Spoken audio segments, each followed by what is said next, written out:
ನಮಸ್ಕಾರ. ಚಿಕ್ಕನಾಯಕನಹಳ್ಳಿ 36 ವಿಶೇಷಚೇತನ ಫಲಾನುಭವಿಗಳಿಗೆ ತ್ರಿಚಕ್ರ ಮೋಟಾರ್ ವಾಹನ ವಿತರಣೆ. ಚಿಕ್ಕನಾಯಕನಹಳ್ಳಿ ಪಟ್ಟಣದ ತೀನಂ ಶ್ರೀ ಭವನದ ಆವರಣದಲ್ಲಿ ಮಾನ್ಯ ಮುಖ್ಯಮಂತ್ರಿಗಳ ಅಮೃತ ನಗರೋತ್ಥಾನ 4ನೇ ಹಂತದ ಯೋಜನೆಯಡಿ ಪುರಸಭಾ ವ್ಯಾಪ್ತಿಯ 36 ವಿಶೇಷಚೇತನ ಫಲಾನುಭವಿಗಳಿಗೆ ಸುಮಾರು 40.35 ಲಕ್ಷ ಮೌಲ್ಯದ ಪೆಟ್ರೋಲ್ ಚಾಲಿತ ತ್ರಿಚಕ್ರ ಮೋಟಾರ್ ವಾಹನಗಳನ್ನು ವಿತರಿಸಲಾಯಿತು.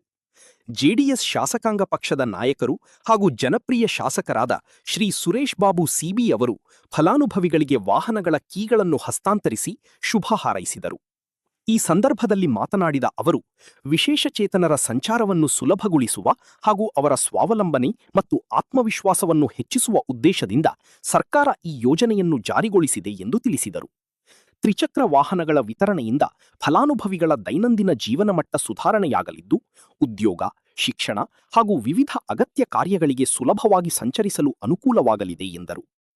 ಸಮಾಜದ ಎಲ್ಲಾ ವರ್ಗಗಳ ಸಮಗ್ರ ಅಭಿವೃದ್ಧಿಗೆ ಸರ್ಕಾರ ಬದ್ಧವಾಗಿದ್ದು, ವಿಶೇಷಚೇತನರ ಸಬಲೀಕರಣಕ್ಕಾಗಿ ಜನಪರ ಯೋಜನೆಗಳನ್ನು ಪರಿಣಾಮಕಾರಿಯಾಗಿ ಅನುಷ್ಠಾನಗೊಳಿಸಲಾಗುತ್ತಿದೆ.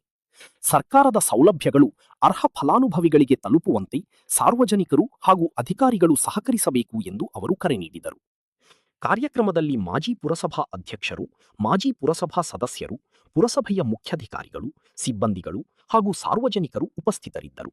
ಸುಮಾರು 40 ಲಕ್ಷದ ವೆಚ್ಚದಲ್ಲಿ ಸುಮಾರು 36 ಜನ ಫಲಾನುಭವಿಗಳಿಗೆ ಇವತ್ತು 3 ಚಕ್ರದ ವಾಹನಗಳನ್ನ ಏನು ಅಂಗವಿಕಲರಿದ್ದಾರೆ ಅವರಿಗೆಲ್ಲ ನೆರವಾಗ ನಿಟ್ಟಿನಲ್ಲಿ, ಅವರ ಒಂದು ಬದುಕಿಗೆ ಒಂದು ಆಶ್ರಯ ಆಗೋ ನಿಟ್ಟಿನಲ್ಲಿ ಇವತ್ತು ಪುರಸಭಾ ವತಿಯಿಂದ ಇವತ್ತು ಈ ಒಂದು 36 ಜನ ಫಲಾನುಭವಿಗಳಿಗೂ ಕೂಡ ಇವತ್ತು 3 ಚಕ್ರದ ವಾಹನವನ್ನು ನೀಡಲಾಗ್ತಾಯಿದೆ. ಪೆಟ್ರೋಲ್ನ ವಾಹನವನ್ನು ಖಂಡಿತ ಇದ್ರ ಮುಖಾಂತರ ಅವರು ದೈನಂದಿನ ಚಟುವಟಿಕೆಗಳಿಗೆ ಜೊತೆಯಲ್ಲಿ ಏನಾದರೂ ಕೂಡ ಅದರಿಂದ ಅವರು ವ್ಯಾಪಾರಗಳನ್ನ, ಸಣ್ಣ ಪುಟ್ಟ ಗುಡಿ ಕೈಗಾರಿಕೆಗಳನ್ನ ಮಾಡ್ಕೊಳ್ಳಿಕ್ಕೆ ಅನುಕೂಲ ಆಗೋ ರೀತಿಯಲ್ಲಿ ಅವರು ಅದನ್ನು ಬಳಸ್ಕೊಂಡು ಅವ್ರ ಜೀವನಕ್ಕೆ ಒಂದು ಆಶ್ರಯ ಆಗೋ ರೀತಿಯಲ್ಲಿ ಇವತ್ತು ಅವರ ಅದನ್ನು ಸದುಪಯೋಗ ಪಡಿಸ್ಕೊಳ್ಳಿ ಅಂತಕ್ಕಂಥದ್ದನ್ನ ನಾವು ಈ ಸಂದರ್ಭದಲ್ಲಿ ನಾವೆಲ್ಲ ಪುರಸಭೆಯ ಎಲ್ಲ ನನ್ನ ಮುಖಂಡರುಗಳು ಮತ್ತು ಸಿ.ಇ.ಒ ಅವರು ಮತ್ತು ಅಲ್ಲಿಯ ಎಲ್ಲ ಅಧಿಕಾರಿಗಳು ಸೇರಿ ಇವತ್ತು ನಾವೆಲ್ಲರೂ ಕೂಡ ವಿತರಣೆ ಮಾಡಿದ್ದೇವೆ.